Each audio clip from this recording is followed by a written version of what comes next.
Salut à tous, le journal du foot de ce mardi 9 novembre. Les Bleus se préparent pour les 2 prochains matchs comptant pour les éliminatoires de la Coupe du Monde 2022. Objectif, décrocher un billet pour le Qatar dès samedi face au Kazakhstan au Parc des Princes. Didier Deschamps devra se passer malheureusement des services de Paul Pogba, blessé à l'entraînement lundi soir. Le milieu de terrain de Manchester United est forfait pour ce rassemblement des Bleus. Il est remplacé par Jordan Verretou. En conférence de presse, Didier Deschamps a notamment parlé de la course au Ballon d'Or. Il espère que son attaquant vedette Karim Benzema décrochera cette récompense individuelle cette année. C'est bien sûr tout le mal que je lui souhaite par rapport à tout ce qu'il a réalisé au cours de cette saison avec son club et l'équipe de France, a confié à Deschamps, qui a également parlé d'Olivier Giroud, à nouveau absent de sa liste pour les matchs contre le Kazakhstan et la Finlande.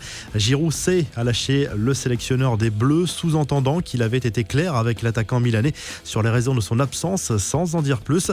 Le buteur des Rossoneri s'est lui exprimé sur le sujet dans l'émission C'est à vous sur France 5. Giroud refuse d'annoncer sa retraite internationale et reste à disposition de l'équipe de France en cas de besoin. Il avoue néanmoins avoir pris un peu de recul par rapport à sa situation personnelle et tout ce qu'il a vécu déjà en bleu.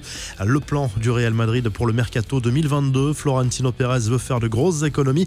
S'il est bien décidé à faire une exception pour le recrutement de Kylian Mbappé avec une grosse prime à la signature envisagée et un salaire XXL, le président merengue veut surtout donner un grand coup de balai dans le vestiaire. D'après le quotidien Sport, Florentino Pérez veut économiser 130 millions d'euros en jouant sur les salaires.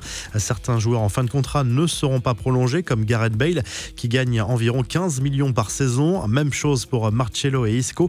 Le Real veut aussi se débarrasser de ses flops, Eden Hazard ou encore Luka Jovic. Lui était attendu comme le Messi. Xavi s'est exprimé devant la presse espagnole et étrangère pour la première fois dans le costume d'entraîneur du Barça lors de sa présentation. L'occasion pour lui de parler des grands principes qu'il souhaite appliquer à son groupe, renouer avec l'ADN du Barça et surtout mettre de l'ordre dans le vestiaire. Xavi a également encensé le français Ousmane Dembélé, qu'il considère tout simplement comme le meilleur ailier du monde lorsqu'il est à 100%. Le convaincre de prolonger en Catalogne est d'ailleurs l'une de ses priorités. En Espagne, la presse s'interroge sur le paiement de la fameuse clause libératoire de Xavi, payée par le club pour le déloger d'Al Saad. Selon les informations de la Cadena Cope, la Liga souhaite éclaircir les conditions d'arrivée du nouvel entraîneur catalan. Le club s'expose à des sanctions s'il n'a pas respecté les règles du fair play financier. Les Blaugrana pourraient être sanctionnés, notamment par une interdiction de recrutement. Les infos en bref, Zlatan Ibrahimovic ne veut toujours pas entendre parler de retraite malgré ses 40 ans. Je n'ai pas décidé un jour où je veux arrêter, mais je veux continuer autant que possible. La saison dernière, j'ai eu plus de blessures que d'habitude car j'ai tout donné, a confié le buteur suédois. En marge du rassemblement avec la Suède, Ibrahimovic a encore lâché sa punchline et a vanté son cœur d'athlète avec le sourire et son style inimitable. Chaque jour, j'apprends à mieux connaître mon corps.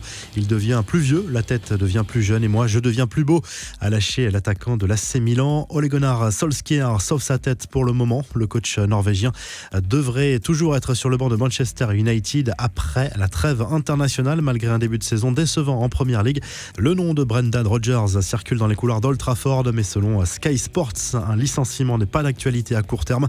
Du côté de Newcastle, un changement confirmé sur le banc. Le club du nord de l'Angleterre a officialisé la nomination de l'anglais Eddie Howe, 43 ans, au poste d'entraîneur. L'ancien coach de Burnley et Bournemouth succède à Steve Bruce, licencié fin octobre. Des nouvelles de Lionel Messi, la star du PSG traîne une série de gènes musculaires, mais selon TIC Sports, cela ne devrait pas l'empêcher de jouer face à l'Uruguay dès jeudi soir dans le cadre des éliminatoires de la Coupe du Monde 2022. Sa présence face au Brésil de Neymar le 17 novembre ne fait pas de doute. La revue de presse, le journal L'équipe consacre sa une au coach de l'Olympique lyonnais. Peter Bosz est arrivé avec des principes de jeu bien précis, mais ses plans sont contrariés par l'irrégularité de son équipe et une fébrilité défensive inquiétante. Si tout se passe bien en Ligue Europa, le début de saison en Ligue 1 est clairement décevant. En Angleterre, Steven Gerrard est à la une du Daily Mail Sport. L'actuel coach des Glasgow Rangers s'est pressenti pour succéder à Dean Smith sur le banc d'Aston Villa. Le club de Birmingham pointe à la 16e place de la Première Ligue après 11 journées. Frank Lampard, lui, est en discussion avec Norwich. En Espagne, le Mundo Deportivo revient bien sûr sur la présentation de Xavi en tant que nouvel entraîneur du FC à Barcelone. L'ancien milieu de terrain emblématique du club arrive avec une certaine pression en cette période délicate pour les Blaugrana. À noter que des chants anti-PSG ont été entendus dans les tribunes du Camp Nou lors de la présentation du nouvel entraîneur Blaugrana. Si le journal du foot vous a plu, n'hésitez pas à liker et à vous abonner pour nous retrouver dès demain pour un nouveau journal du foot.